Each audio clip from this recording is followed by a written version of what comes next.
오늘 저희가 이사야 40장 말씀을 가지고 우리 주님께서 주시는 은혜를 함께 나누고자 합니다.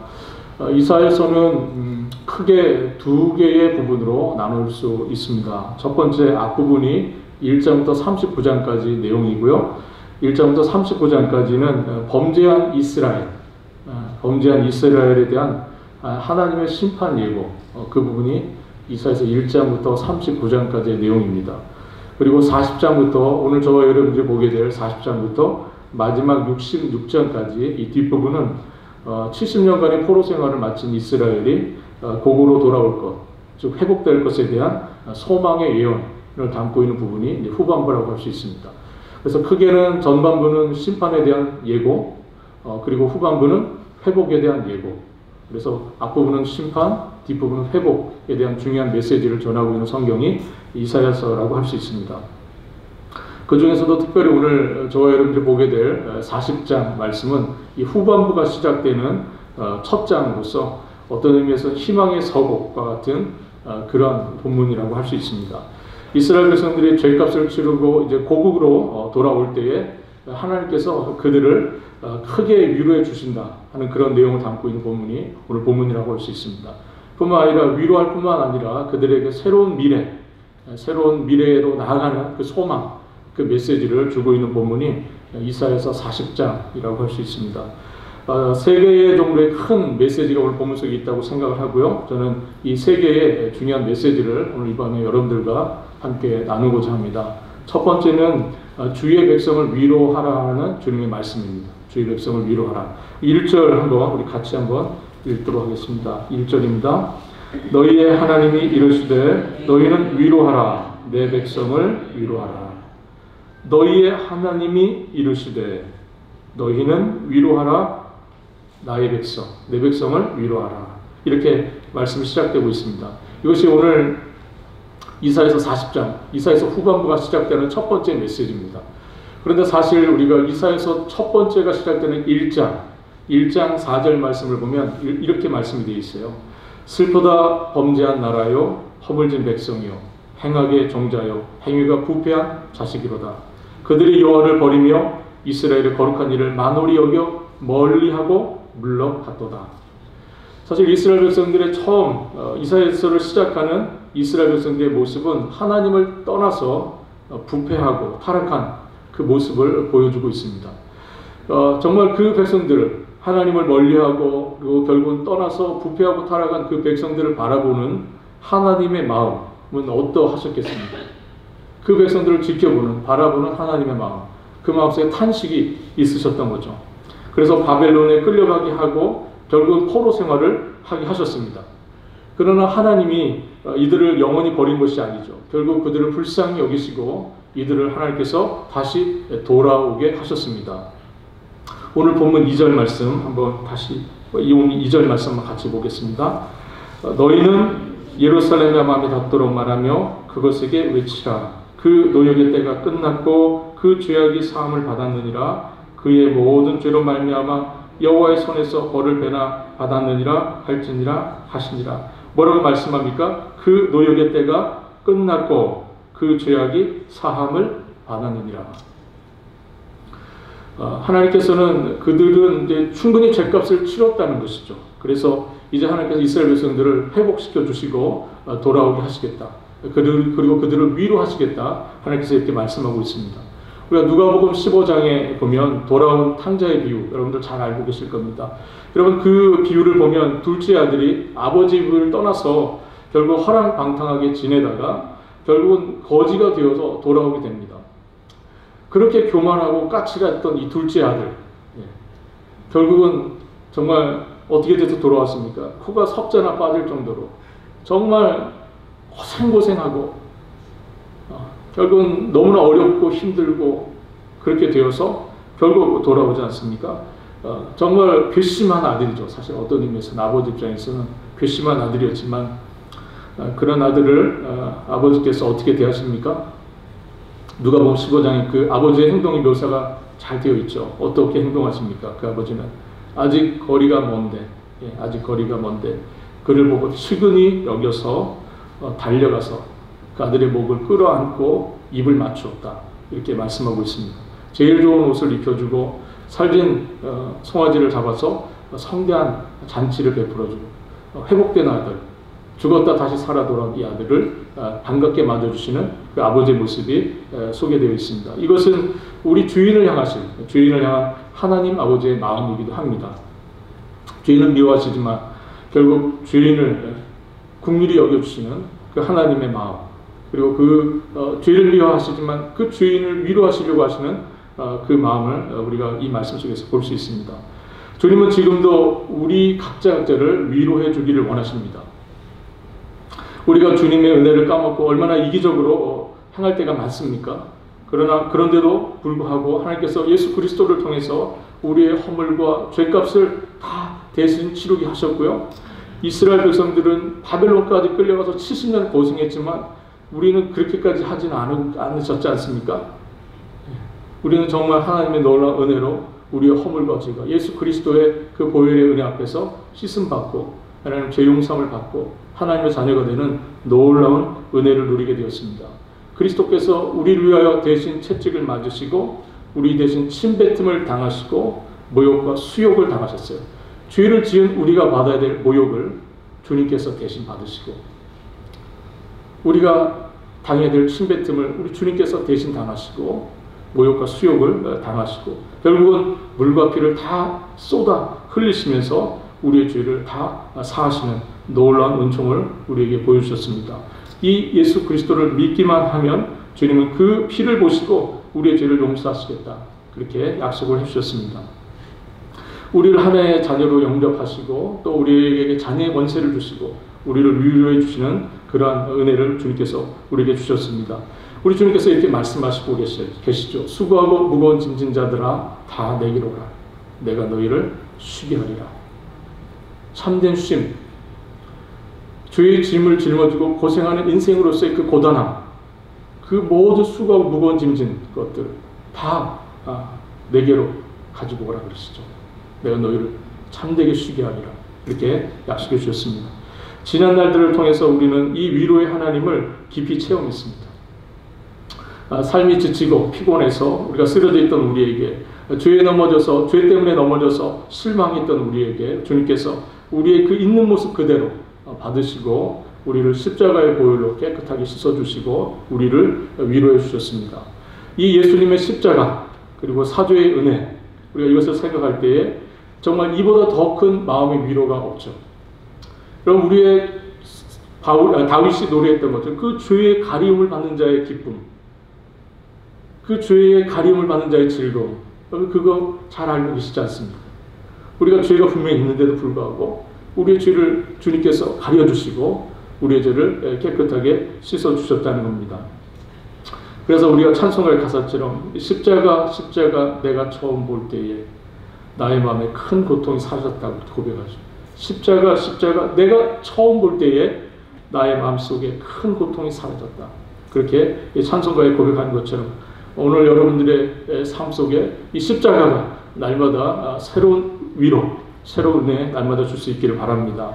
우리의 죄의 짐, 우리의 장래의 모든 불안과 걱정도 주님 앞에 내어놓으시고 십자가 아래서 참된 위로와 소망을 받으시는 여러분들 될 수 있기를 바랍니다.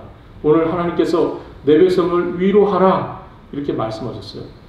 죄로 인해서 그 소망 없이 살아가는 이 백성들 향해서 우리 주님께서 위로의 메시지를 우리에게 주고 계신다고 우리 할 수 있습니다. 오늘날 사실은 많은 사람들이 남녀노소를 물어나고 사실 위로가 필요하지 않은 사람이 어디 있겠습니까? 우리 가운데 위로가 필요 없는 분이 계십니까? 다 위로받기 원하시죠. 다 우리가 위로를 받고 싶습니다. 정말 사람에게서 위로가 안 되니까 결국은 우리가 반려동물을 찾기도 하고요. 예. 결국 위로가 안 되니까 다른 걸 자꾸 찾는 거 아닙니까? 어떤 분은 어항에 금붕어한테 먹이를 주면서도 위로를 받는다고 그러시더라고요. 그런 거 들어보셨습니까? 예. 그럼 우리의 삶에 위로는 어디에 있습니까? 여러분들은 언제 위로가 넘치세요? 우리에게 정말 참된 위로가, 어떤 분들은 TV를 보면서 또 자기가 좋아하는 스포츠를 보면서 운동선수가 잘하면 또 그게 또 나름 위로가 돼요. 최근에 요즘에 그 이정후라는 선수가 있습니다. 혹시 들어보셨나요? 네, 이정우라는 선수가 있습니다. 그 저쪽에 샌프란시스코 자이언트 팀에 일하고 거기 이제 선수인데 올해 처음 뛰는 선수인데 너무나 잘해요. 한국 선수인데요. 혹시 이종범이라고 들어보셨나요? 이런 얘기하면 안 될 것 같아요. 여러분들 이해를 못해요. 지금 공감대가 전혀 없기 때문에 제가 혼자 군대 얘기하는 것 같아요. 그래서 얘기하면 안 되겠습니다. 정말 대단한 선수입니다. 예, 대단한 선수고 너무나 야구 선수의 기본은 잘 치고, 그죠? 그리고 잘 잡고, 그죠? 잘 달리는 거거든요. 이 세 가지를 다 잘해요. 그래서 너무나 볼 때마다 같은 한국 사람으로서 굉장한 위로를 주는 그런 선수입니다. 여러분, 근데 그것도 위로가 참 되죠. 위로가 되는데 여러분들 정말 우리를 위로하는 것은 어디에서 옵니까? 정말 여러분들 어디에서 위로를 받으세요? 맛있는 음식 먹으면서 위로를 받으십니까? 그것도 필요합니다. 네. 여러분, 그러나 우리의 위로는 어디서 오죠? 우리를 힘들게 하는 문제들 너무나 많은데 그 많은 문제들 속에서 씨름하면서 여러분들 위로를 어디에서 얻으세요? 뭐 할 때 위로가 되십니까? 여러분, 우리 주님께서 말씀하십니다. 수고하고 무거운 짐진자들아 다 내게로 오라. 수고하고 무거운 짐진자들아 다 내게로 오라. 내가 너희를 쉬게 하리라. 그렇게 약속하고 계십니다. 사도 베드로도 이런 권면을 하고 있어요. 너희 염려를 다 주께 맡기라. 너희 염려를 다 주께 맡기라. 이는 그가 너희를 돌보심이라. 그렇게 말씀하셨습니다.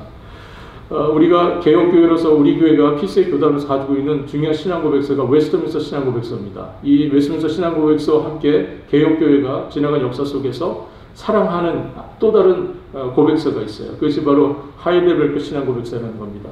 여러분, 이 고백서는 우리가 웨스트민스터 신앙고백서는 소요리 문답과 대요리 문답이 있는데 소요리 문답은 107번, 107개의 질문으로 되어 있습니다. 그런데 이 하이델베르크 신앙고백서는 모두 129개의 그런 질문으로 되어 있습니다. 그 첫 번째 질문이 이렇게 되어 있어요. 우리 한번 질문을 1번 질문이 그 고백서에서 가장 중요한 문제를 다루고 있습니다. 가장 중요한 주제를 다루는 질문이에요. 1번 질문. 한번 보겠습니다. 한번 읽어볼까요? 문제가 뭐죠? 살아서나 죽었으나 당신의 유일한 위로는 무엇입니까? 네.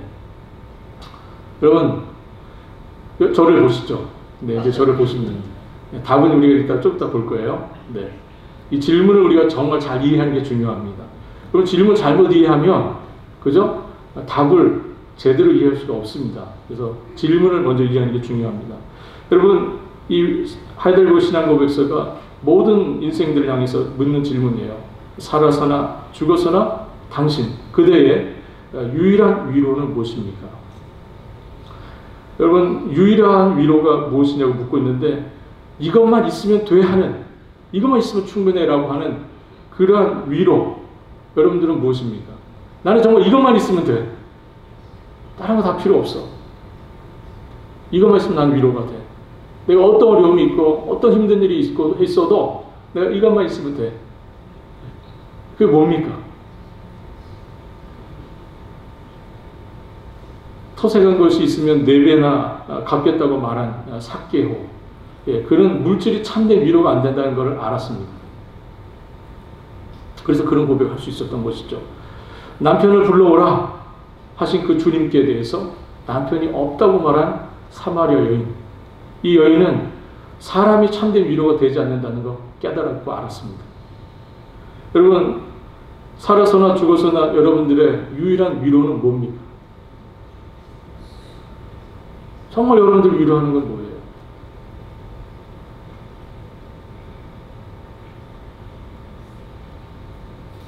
이 질문에 대해서 하이델베르크 신앙고백서는 이렇게 답을 합니다. 우리 다시 같이 한번 보겠습니다.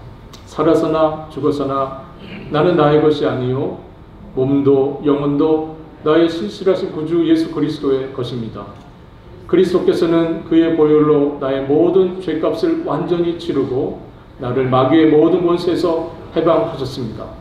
또한 하늘에 계신 나의 아버지의 뜻이 아니면 머리털 하나도 땅에 떨어지지 않도록 나를 보호하시며 참으로 모든 것이 합력하여 나의 구원을 이루도록 하십니다. 그러므로 그분은 그의 성신으로 나에게 영생을 확실시켜 주시고 이제부터는 마음을 다하여 즐거이 그리고 신속히 그를 위하여 살도록 하십니다.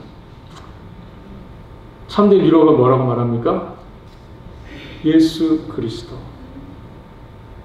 우리가 살아서도 죽어서도 우리를 위한 유일한 위로, 완전한 위로, 그것은 바로 예수 그리스도다. 이렇게 말씀하고 있습니다. 여러분들, 오늘 주님께서 내 백성을 위로하라 말씀하셨어요. 여러분들, 우리의 삶에 얼마나 많은 위로들이 필요합니까?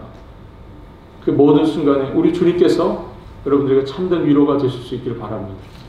여러분들 십자가 그늘 아래서 참된 쉼을 얻으실 수 있는 복된 역사가 여러분들에게 있기를 우리 주님의 이름으로 바라겠습니다. 6절 8절까지 말씀, 오늘 이사야서 40장 6절 8절까지 말씀을 한번 같이 읽도록 하겠습니다. 말하는 자의 소리여 이르되 외치라. 대답하되 내가 무엇이라 외치리이까 하니 이르되 모든 육체는 풀이요 그의 모든 아름다움은 들의 꽃과 같으니 꽃은 마르고 꽃이 시듬은 여호와의 기운이 그 위에 불미라. 이 백성은 실로 풀이로다. 풀은 마르고 꽃은 시드나 우리 하나님의 말씀은 영원히 서리라 하라. 두 번째 하나님께서 주시는 메시지는 무엇입니까? 하나님의 말씀을 외치라는 거예요. 하나님의 말씀을 외치라. 여러분, 이스라엘 백성들이 포로로 끌려가서 생활했던, 포로로 잡혀왔던 바벨론은 그 당시 세계 최고의 강대국이었습니다. 가장 최고의 강대국이었어요. 바벨론의 성벽이 얼마나 견고하고 높았는지 기록에 의하면 그 성벽 위를 마차 6대가 달려갈 수 있을 정도로 그렇게 성벽이 대단했다고 합니다. 또 세계 7대 불가사의라고 하는 공중정원이 있을 정도로 정말 이 바벨론의 어떤 힘은 정말 대단했던 시절입니다. 그리고 우리가 다니엘서 5장을 보면 그때 벨사살 왕이 등장을 하죠. 벨사살 왕이 그 귀족들과 함께 1000명이 넘는 사람들과 거기서 함께 그 잔치를 하는 그런 장면들이 소개되는 걸 보면 정말 이 백성들의 모습이 엄청난 것을 볼 수 있습니다. 정말 그렇게 강력했던 나라에 이스라엘 백성들이 포로로 잡혀가서 포로 생활을 했습니다. 그러니 그 밑에서 이스라엘 백성들이 숨도 못 쉬는 거죠. 숨도 못 쉬어요. 예. 너무나 강력한 나라에 포로로 잡혀갔던 겁니다. 그러나 그 바벨론 100년을 넘기지 못했습니다. 페르시아에게 망해버리고 말아요. 그 강력했던 나라 100년을 못 갔어요. 페르시아에 멸망하고 맙니다. 세상의 영광이 바로 그런 겁니다. 세상 영광이 이처럼 허망하기 그지없는 거예요. 세상 영광이라는 것은 오늘 본문에 말씀한 것처럼 풀이고 들의 꽃과 같다 이렇게 말씀을 하고 있습니다. 풀은 마르고 꽃이 시든 것 같이 세상의 영광이라고 하는 것은 순식간에 무너지고 만다 하는 것이 이사야서의 증언입니다. 그러나 우리 하나님은 어떠세요? 우리 하나님은 영원하시죠. 예. 그러므로 그분의 말씀은 영원합니다. 그분이 영원하시기 때문에 그분의 말씀 또한 영원한 말씀이 됩니다. 때문에 그것을 힘써 외치라 이렇게 권고하고 있습니다. 꽃은 마르고 풀은 마르고 꽃은 시드나 주님의 말씀은 영원하시다 하는 거죠. 주의 말씀을 믿는 자는 그의 구원을 얻을 것이라고 말씀하고 있고 주의 말씀을 행하는 자는 그의 능력을 보게 될 것이라고 그렇게 말씀하고 있습니다. 9절 말씀 한번 같이 읽어보도록 하겠습니다. 9절입니다. 아름다운 소식을 시온에 전하는 자여 너는 높은 산에 오르라. 아름다운 소식을 예루살렘에 전하는 자여 너는 힘써 소리를 높이라. 두려워하지 말고 소리를 높여 유다의 성읍들에게 이르기를 너희 하나님을 보라 하라.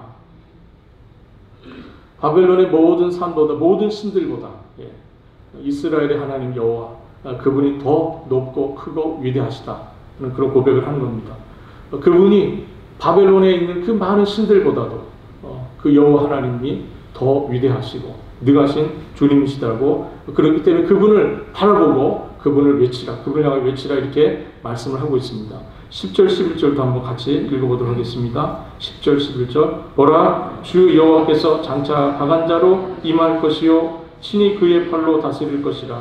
보라 상급이 그에게 있고 보응이 그의 앞에 있으며 그는 목자가 같이 양떼를 먹이시며 어린 양을 그 팔로 모아 품에 안으시며 젖먹이는 암컷들을 온순히 인도하시리로다. 이스라엘 백성들이 바벨론으로 포로로 끌려갈 때에 하나님은 그때 힘없는 하나님처럼 보여줬어요.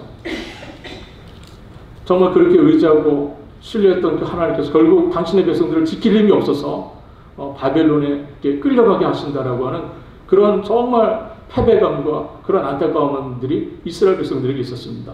그러나 하나님이 정말 힘이 없어서 이 백성들을 지키지 못하신 겁니까? 바벨론 침입기에 들어올 때에 정말 하나님의 능력이 없으셔서 자기 백성들을 지켜낼 힘이 없으셔서 이 백성들이 포로로 잡혀간 겁니까? 그렇지 않죠. 그렇지 않습니다.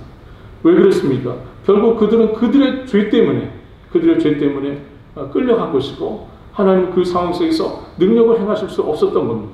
그러나 이제 때가 되어서 하나님께서 강한 자로 임하실 것이라고 말씀을 하고 그의 팔로 그 백성들을 다스릴 것이라고 말씀하십니다. 주님은 목자와 같이 자기 백성들을 먹이실 것이라고 말씀을 하고요. 팔로 안으시고 온순하게 인도하실 것이다. 이렇게 말씀하고 있습니다. 그분의 능하신 팔로, 그분의 능력으로 이 백성들을 이끌어내시고 안위하시고 인도하실 것이라고 그렇게 말씀을 하고 있습니다. 15절 말씀 한번 같이 보겠습니다. 15절 보라 그에게는 열방이 통의 한 방울의 물과 같고 저울의 작은 티끌 같으며 섬들은 떠오르는 먼지 같으리니. 이 말씀을 보면 한때 세상을 호령했던 나라들은 결국은 뭡니까? 한 통 속에 있는 물 한 방울. 결국 그것에 불과하고요. 결국은 또 뭡니까? 저울 위에 올려진 작은 티끌. 저울 위에 티끌이 하나 이렇게 먼지가 하나 딱 올라갔어요. 저울이 움직입니까? 전혀 움직이지 않을 겁니다. 열방이 그렇게 강하다고 하는 나라들, 그 왕성한 나라들, 바벨론조차도 결국은 티끌에 불과하다 하는 그 말씀을 하고 있는 겁니다. 그래서 24절 하반절에 보면 하나님이 입김을 부시니 그들은 말라서 회오리 바람에 밀려오는 초계와 같이 된다고 그렇게 말씀하고 있습니다. 결국 강대국이라고 하는 나라들, 그들이 정말 결국은 여호와 하나님을 이긴 것 같은 우상들, 그 우상들조차도 결국은 뭡니까? 모두가 다 초계와 같더니 바람에 실려나가는 마른 풀과 같고 결국 바람에 밀려나가는 그러한 티끌과 같은 것에 불과하다. 그렇게 말씀하고 있습니다. 반면에 우리 하나님은 어떠십니까? 25절과 26절 말씀 한번 같이 보겠습니다. 25절, 26절 같이 읽습니다. 거룩하신 이가 이르시되 그런즉 너희가 나를 누구에게 비교하여 나를 그와 동등하게 하겠느냐 하시니라. 너희는 눈을 높이 들어 누가 이 모든 것을 창조하였나 보라. 주께서는 수요대로 만상을 이끌어내시고 그들의 모든 이름을 부르시나니 그의 권세가 크고 그의 능력이 강함으로 하나도 빠짐이 없느니라. 너희가 나를 누구에게 비교하여 나를 그와 동등하게 하겠느냐? 나를 무엇과 비교하겠느냐? 이렇게 말씀하시는 거예요. 비교할 수 없죠. 우리 하나님을 그 어떤 것에 비교할 수 있겠습니까? 비교할 수 없습니다. 너희는 눈을 높이 들어 누가 이 모든 것을 창조하였나 보라. 이렇게 말씀하고 있습니다. 주변을 돌아봐. 이 모든 것을 누가 창조하였는지 보라. 이렇게 말씀하시죠. 누가 창조하셨습니까? 여호와 하나님께서 창조하시지 않으셨습니까? 그러니 이 세상 그 어떤 것으로 우리 주님을 비교할 수 있겠습니까? 비교할 수 없는 권세를 갖고 계신 그 주님을 보라는 그런 말씀이 있어요. 모든 것이 다 하나님의 말씀으로 창조되었고 결국 하나님의 권세는 크고 참으로 능하시다 하는 것을 오늘 시편이 우리 이사야서가 말씀을 하고 있습니다. 그 창조의 능력으로 하나님 지금 무엇을 하고 계신다는 겁니까? 이스라엘을 구원하시겠다는 겁니다. 창조주 하나님은 구원자 하나님이십니다. 믿으십니까? 네. 하나님께서 창조하시는 능력이 있으시기 때문에 구원하시는 능력도 있으신 거예요. 네. 그것을 말씀하고 있는 겁니다. 결국 이스라엘을 애굽의 종살이에서 그것을 애굽을 파시고 그 백성들을 이끌어내신 분은 누구십니까? 여호와 하나님이시죠. 애굽의 종살이했던 이 백성들을 끌어내셨던 그 하나님께서 구원하셨던 하나님께서 이제 바벨론으로부터 이 백성들을 이끌어내시겠다고 그렇게 약속하고 계신 겁니다. 이로써 하나님의 전능하심이 온 세상에 나타나게 되었다. 그러니 여호와의 이름을 모아라 높이 외치라 이렇게 말씀하고 있습니다. 때가 차면 하나님께서 그의 아들 예수 그리스도를 이 땅에 보내주시고 마귀의 권세를 파하시고 죄인을 구원해 내셨습니다. 할렐루야. 정말 하나님께서 능하심으로 마귀의 권세를 파하시고 우리를 죄와 사망으로부터 구속하여 내셨습니다. 주님께서 십자가에 달려 죽으시고 사흘 만에 부활하심으로 죽음의 권세까지도 물리쳐 내시는, 여러분 죽음의 권세를 물리칠 존재가 어디 있습니까? 이 세상에 있는 모든 존재는 죽음의 권세 아래에 있습니다. 결국 모든 것이 죽음으로 끝나게 될 겁니다. 그러나 모든 것이 죽음으로 끝나는 것을 막아내신 분이 계십니다. 죽음의 권세를 이기신 분 누구십니까? 우리 주 예수 그리스도십니다. 죽음의 권세를 이겨내신 분, 사망 권세를 이기고 승리하신 분, 그분이 바로 예수 그리스도십니다. 만왕의 왕이시여 만주의 주님이신 그 주님을 그러므로 우리가 높이 외치고 그분을 높이 노래해야 될 이유가 거기에 있는 것이죠. 나가서 열심히 그분의 아름다운 소식, 참된 소식, 그 복음을 증거하라고, 전하라고 이사야 선지자가 우리에게 권고하고 있습니다. 예수 그리스도의 십자가의 이 부활과 그 죽음의 능력을 경험했던 베드로가 그가 이렇게 얘기했죠. 너희가 법 없는 자들의 손을 빌어서 못 박아 그 예수를 죽였지만 하나님께서 그를 사망의 고통에서 풀어 살려내셨다고 그렇게 말씀하죠. 그러면 너희는 회개하고 각각 예수 그리스도의 이름으로 세례를 받고 죄 사함을 받으라. 그리하면 성령의 선물을 받으리라고 그렇게 말씀했습니다. 그러자 정말 수많은 사람들이 주님 앞으로 돌아오는 일이 있었죠. 여러분, 우리가 만나는 사람들마다 여러분들 힘써 모든 사람들에게 전해야 될 것이 무엇입니까? 그리스도의 복음. 여러분들에게 생명을 주신 그 복음. 여러분들에게 참된 소망을 주신 그 복음. 그 복음을 여러분들 전할 수 있기를 바랍니다.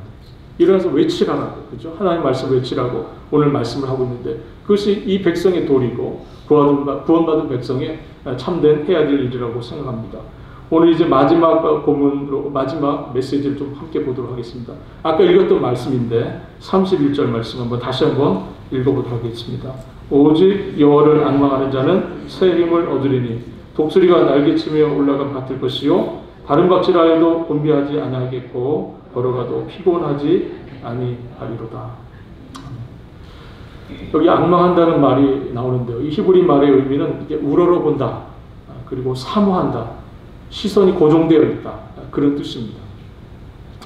이 시선을 지금 누구에게 집중하라는 겁니까? 누구에게 집중하라는 거죠? 하나님께. 앙망하라는 것은 시선을 그분께 고정시키라, 그런 뜻입니다. 오직 주님만을 바라보고, 우리가 오매불망이라고 그러죠. 오매불망, 정말 주님만 사모하라, 그렇게 말씀하고 있습니다. 그런 자에게 새 힘을 주시겠다고, 그런 자에게 새로운 힘을 더해 주시겠다고 우리 주님께서 약속하고 계십니다. 그 힘이 얼마나 놀라운지 마치 독수리가 날개를 치며 하늘 높이 올라가는 것 같은 그러한 새로운 힘, 그것을 주시겠다고 말씀합니다. 그러면 독수리는 아무리 강한 비바람이 불어도 폭풍우가 몰아쳐도 그 폭풍으로 뚫고 창공으로 올라가는 셈입니다. 그렇게 힘이 좋아요.